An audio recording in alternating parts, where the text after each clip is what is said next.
I'm going to lean in a little bit to this homegrown efforts and throw another critique at you. Just the fact that the idea that giving lacks standardization, coordination, it's all over the place. That's certainly true, and that's your classic glass half empty, glass half full. Yeah. Do you see all that crazy quilt of stuff and say, oh my gosh, somebody needs to impose some order on that? Or do you see that crazy quilt of stuff and say, wow, it's awesome how flexible and fluid and uncontrolled and decentralized and experimental philanthropy is? I'm in the latter camp.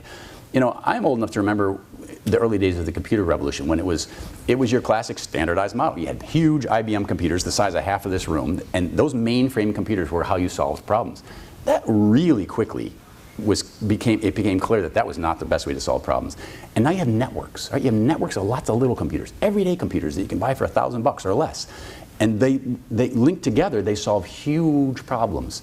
So there's been this huge kind of insight, I think, through the computer revolution, but it way precedes the computer revolution. This is a fact of biology, it's a fact of human history. You see the power of dispersed authority, or dispersed decision making, or dispersed action.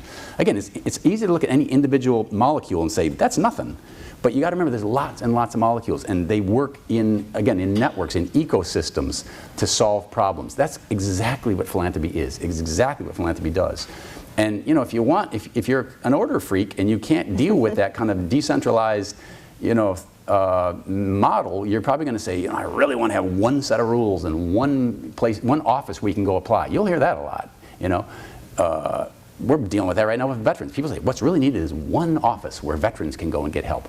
No, I'm sorry, that is the problem today, is that we have one office and it's dysfunctional.